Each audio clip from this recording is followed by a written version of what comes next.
नमस्कार, मैं साहिल और आप देख रहे हैं जीवन न्यूज। जीवन न्यूज पर आप सभी दर्शकों का हार्दिक स्वागत है। आज हमारे साथ है डॉक्टर राम पांडे जी, जो कि प्रदेश प्रवक्ता हैं कांग्रेस में, और अभी हाल ही में उन्हें मीडिया प्रभारी भी बनाया गया है ग्वालियर और मुरैना जिले से। आइए हम उनसे चर्चा करते हैं और जानते हैं कि 2023 में आगामी में जो चुनाव है उसमें किस तरह की रणनीति रहेगी। आइए हम बात करते हैं राम कुमार पांडे जी से। सर नमस्कार। नमस्कार। पहले तो सर आपको बहुत बहुत बधाई कि आपको ग्वालियर और मुरैना से प्रभारी बनाया गया है। जी धन्यवाद। और एक चीज़ मैं आपसे पूछना चाहता हूँ कि 57 सालों से ग्वालियर में कांग्रेस की महापौर नहीं थी, इस बार 57 साल का किला तोड़कर कांग्रेस की महापौर बनी है। क्या यही असर हमें 2023 के चुनाव में देखने को मिलेगा? जी बिल्कुल मिलेगा। और जैसा कि आपको याद हो, सिंधिया जी जब कांग्रेस छोड़कर गए थे तब सबसे ज़्यादा ग्वालियर के बारे में ही प्रचारित किया गया था कि ग्वालियर से कांग्रेस ख़त्म हो चुकी है, कांग्रेस के सारे कार्यकर्ता सिंधिया जी के साथ बीजेपी में चले गए। जब ग्वालियर में भारतीय जनता पार्टी के अनुसार कांग्रेस ख़त्म हो चुकी थी और ग्वालियर का मेयर कांग्रेस का जीता है, सिंधिया जी का प्रभाव मुरैना में भी था, मुरैना में भी कांग्रेस जीत गई। जब ग्वालियर और मुरैना में जब कांग्रेस जीत गई तो इसका मतलब मध्य प्रदेश की जनता ये चाहती है कि बदलाव होना चाहिए और 2023 में कांग्रेस की सरकार आना चाहिए। अभी कांग्रेस को द्वारा एक भारत जोड़ो यात्रा निकाली जा रही है, उसका क्या क्या उद्देश्य है? भारत जोड़ो यात्रा का निकालने का क्या उद्देश्य है? उसका उद्देश्य बहुत बड़ा है। आज देश में बहुत सारी समस्याएं हैं, देश को तोड़ने का काम किया जा रहा है भारतीय जनता पार्टी के द्वारा। स्पेशली आप उनके बयान सुनना, भारतीय जनता पार्टी के नेताओं के, कार्यकर्ताओं के हमेशा वही रहेंगे, इसमें गोली मार दो, इसको काट दो, इसको पाकिस्तान भेज दो, इसको देशद्रोही बना दो। जो भी सवाल करता है सरकार से, वो किसी पार्टी का हो या आम आदमी हो, भारतीय जनता पार्टी उसको देशद्रोही और पाकिस्तानी कहकर बुलाती है। तो देश के अंदर जो वैमनस्यता का माहौल है वो बढ़ता जा रहा है और इससे के परिणाम बहुत भयानक आ रहे हैं। जब देश में तोड़ने का, वैमनस्यता का, नफ़रत का माहौल बढ़ रहा है तो देश की जो एक इमेज है वो ख़राब हो रही है। तो इंडस्ट्रियलिस्ट जो हैं, उद्योगपति देश के अंदर काम नहीं करना चाह रहे हैं। करीब 25,000 उद्योगपति हिंदुस्तान को छोड़कर बाहर जा चुके हैं। ये इस तरह के वातावरण के कारण। अब मध्य प्रदेश की बात करें, शिवराज सरकार में कोई उद्योगपति मध्य प्रदेश के अंदर नहीं आ रहा है। परिणाम क्या हो रहा है? रोज़गार नहीं मिल रहा है, महंगाई बढ़ रही है। महंगाई क्यों बढ़ती है? भ्रष्टाचार जब बढ़ता है। भ्रष्टाचार, महंगाई और बेरोजगारी ये एक दूसरे से जुड़े हुए हैं। जैसे जैसे भ्रष्टाचार बढ़ेगा वैसे वैसे महंगाई और बेरोजगारी बढ़ेगी। आप देखिए, डॉलर की कीमत 81 रुपये के बराबर हो गई है, जो 2014 के पहले 51 रुपये थी, करीब 30 रुपये बढ़ चुकी है। और भारतीय जनता पार्टी कहती है कि जैसे जैसे रुपए की कीमत गिरती है वैसे वैसे प्रधानमंत्री की गरिमा कम होती है। हर तरह की समस्या है। सबसे बड़ी समस्या है आज देश का आम आदमी डरा हुआ है तानाशाही के कारण, उसके अंदर खौफ है। सत्ता का भय तो अधिकतर लोगों में रहता ही। अगर आप भी सत्ता में आ जाएंगे तो आपका भी भय कहीं ना कहीं लोगों में होगा। हमारे समय मीडिया को पूछने का अधिकार था, हर बात को मीडिया पूछती थी, सत्ता से सवाल करती थी, मनमोहन सिंह सरकार के समय। लेकिन आज मीडिया को ये अधिकार नहीं है। और सबसे बड़ा मैं आपको बात बता दूं, 2014 से प्रधानमंत्री ने एक प्रेस कॉन्फ्रेंस मीडिया को नहीं दी है और मीडिया में ये पूछने की हिम्मत नहीं है प्रधानमंत्री प्रेस कॉन्फ्रेंस क्यों नहीं ले रहे हैं, क्योंकि प्रेस कॉन्फ्रेंस में हर तरह के पत्रकार पहुंचेंगे और उनसे वो कठिन सवाल पूछेंगे कि 2 करोड़ रोज़गार आपने कहा था प्रतिवर्ष आएंगे, क्यों नहीं आए? जो विदेश से काला धन आने वाला था, लाखों करोड़ों रुपया, 400 लाख करोड़ रुपए, वो क्यों नहीं आया? 15-15 लाख सबके अकाउंट में देंगे, वो क्यों नहीं आया? बुलेट ट्रेन का उद्घाटन कर दिया, जापान से 1 लाख करोड़ रुपया ले लिया, जापान के प्रधानमंत्री को बुला लिया, वो बुलेट ट्रेन अभी तक क्यों नहीं उसका काम पूरा हुआ है? हम ग्वालियर की बात करते हैं। ग्वालियर में और आसपास के क्षेत्रों में अभी हाल ही में देखा जा रहा है कि कांग्रेस अपने कार्य को लेकर जल्द से मतलब कि जगह जगह बेरोजगारी को लेकर, महंगाई को लेकर धरना प्रदर्शन कर रही है, क्या वाकई में उस पर विचार करेगी अगर सत्ता में आती है तो? कांग्रेस जब से देश आज़ाद हुआ है, कांग्रेस की नीतियां आम आदमी के लिए ही बनती है कि गरीब आदमी को, मध्यम वर्गीय आदमी को सबसे ज़्यादा किस तरह से फ़ायदा पहुंचाया जा सके। तो कांग्रेस की नीतियां उस तरीके की बनती थी। जैसे हम लेटेस्ट मनरेगा की बात करें, मनमोहन सिंह सरकार की बात करें, तो उस समय हम मनरेगा स्कीम लाए थे। मनरेगा किसके लिए थी? गरीब लोगों के लिए। भूमि अधिग्रहण बिल लेकर आए थे किसानों के लिए, क्योंकि सरकार जब भूमि अधिग्रहण करती थी तो किसान को उसकी कीमत ठीक नहीं मिलती थी। तो कांग्रेस ने कहा कि यदि किसान की भूमि अधिग्रहित की जाएगी तो जो उसका सरकारी मूल्य है उससे 4 गुना पैसा किसान को दिया जाएगा। तो भूमि अधिग्रहण बिल किसानों के लिए लेकर आई।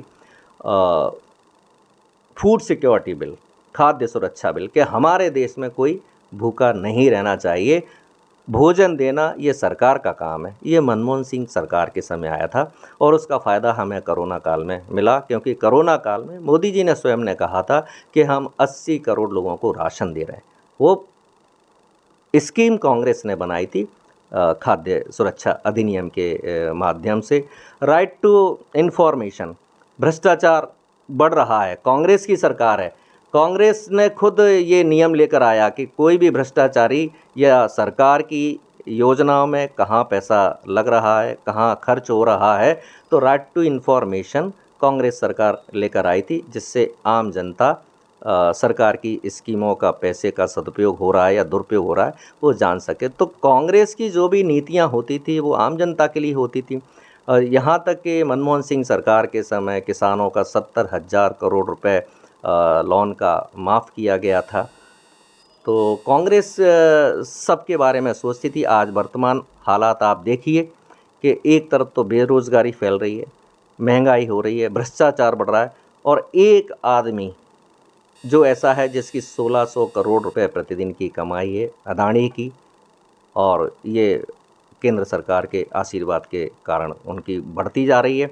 दूसरा, जो बड़े बड़े उद्योगपति हैं, विजय माल्या, मेहुल चोकसी, नीरव मोदी, ये देश का पैसा खाकर देश से बाहर जा रहे हैं और किसी को भी वहाँ से लाने का प्रयास नहीं किया जा रहा है, जबकि उन देशों से हमारी संधि है। और आज भारतीय जनता पार्टी कहती है कि मोदी विश्व के नेता हैं।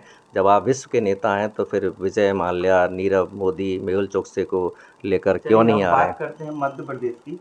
ठीक 5 साल पहले भी मध्य प्रदेश में कांग्रेस की सरकार बनी थी जो कि गिर गई। क्या इस बार ऐसा कोई आशंका हो सकती है कि सरकार बनने के बाद फिर से कहीं ना कहीं कोई गड़बड़ी हो जाए?